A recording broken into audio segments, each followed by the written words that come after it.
Is a long, muddy road to the November midterm elections for both Democrats and Republicans. Democrats losing a huge, classically reliable base with a Latino vote.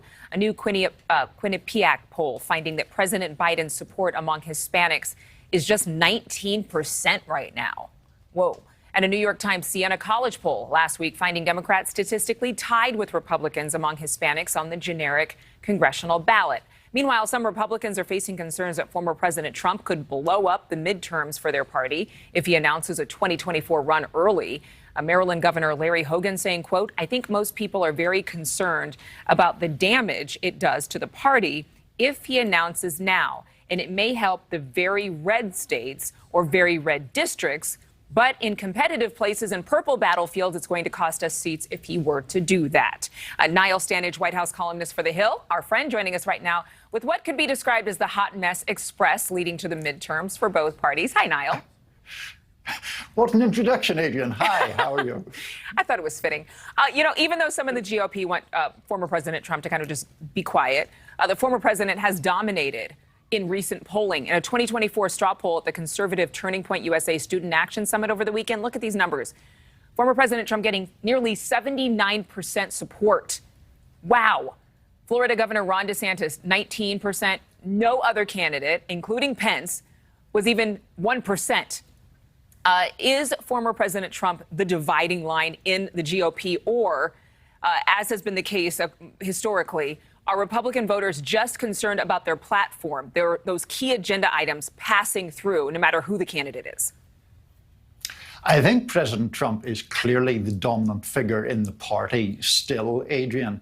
Yes, there are doubts about him in what remains of the old GOP establishment, or what we call the consultant class here in DC. But if you look at something like that straw poll, it's very clear that his popularity with the activist base of the GOP is very, very strong. Against that, we have to put the fact that he is a lot less popular with the general population. That's why people like Governor Hogan are concerned about his impact on the midterms. But the point is, he as an individual, as a candidate, is still an absolutely pivotal figure, love him or hate him. Yeah, love him or hate him. And I think that for a lot of people, they don't necessarily equate likability to getting things done. Yeah, that's a good point. You know, in his first term in office, there were a lot of conservatives who kind of frankly held their nose while voting for him on the basis that he could get things done.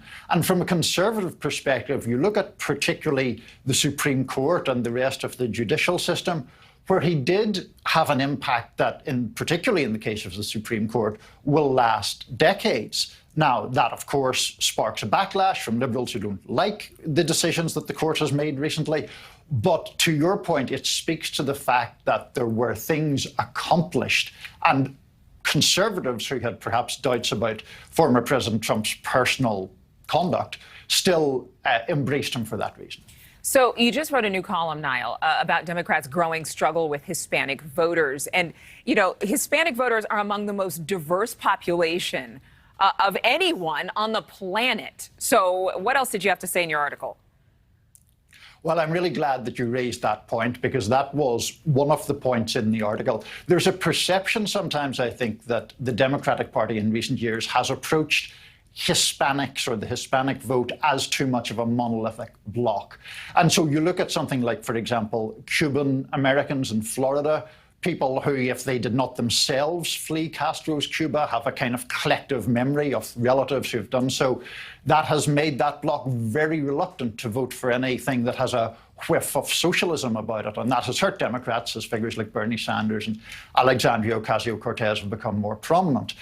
There are other areas, for example, South Texas, where, you know, against the conventional narrative, border security has actually been a problem for the Democrats, because there are a lot of Hispanic people there who do not think of themselves as immigrants or who immigrated legally, and that becomes an issue. So it's a complicated picture. Again, the caveat, Democrats do still get the majority of Latino support, but the idea that that was a solid bloc that they could depend on has been greatly weakened recently. Yeah, 19%. That's really weakened.